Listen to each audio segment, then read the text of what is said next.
અમદાવાદમાં Indian muscular dystrophy સોસાયટીએ સ્વૈચ્છિક નફારહિત NGO સંસ્થા છે, જે મસ્ક્યુલર ડિસ્ટ્રોફીથી પીડિત દર્દીઓ અને તેમના પરિવારોને ધ્યાન, આધાર અને આશા પૂરી પાડવા માટે પ્રતિબદ્ધ છે. આ સંસ્થાની સ્થાપના એડવોકેટ શ્રી ભરતભાઈ શાહ દ્વારા 1989માં કરવામાં આવી હતી. તેમજ દર શનિવારે જીવરાજ પાર્કમાં ઓપીડી ક્લિનિકનું આયોજન થાય છે, જ્યાં નિષ્ણાંત ડોક્ટરો દ્વારા વિનામૂલ્યે પરામર્શ અને આરોગ્ય સુધારક આપવામાં આવે છે.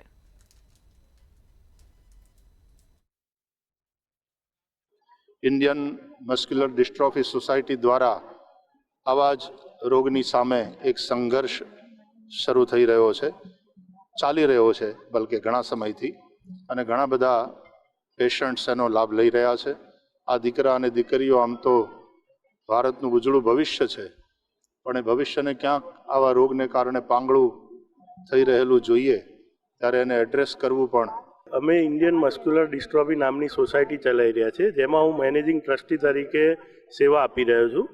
ઇન્ડિયન મસ્ક્યુલર ડિસ્ટ્રોફી લગભગ 30 વર્ષ જૂની સંસ્થા છે.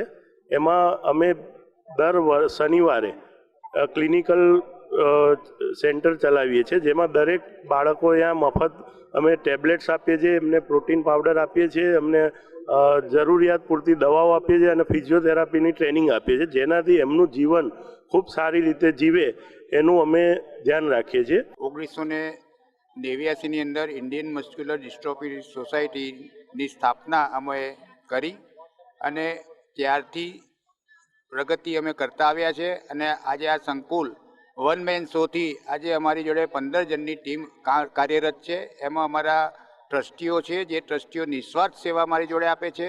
અને અમે લગભગ 150 કેમ્પ 1993થી 2000 સુધીમાં દરેક રાજ્યના દરેક જિલ્લાઓમાં ફરીને કરેલા છે અને આની અવેરનેસ અમે આપેલી છે. અત્યારે અમે આપણે મોલિક્યુલર ટેસ્ટ કરીએ છીએ. દર વર્ષે અમે આવા કેમ્પો નું આયોજન કરીએ છીએ.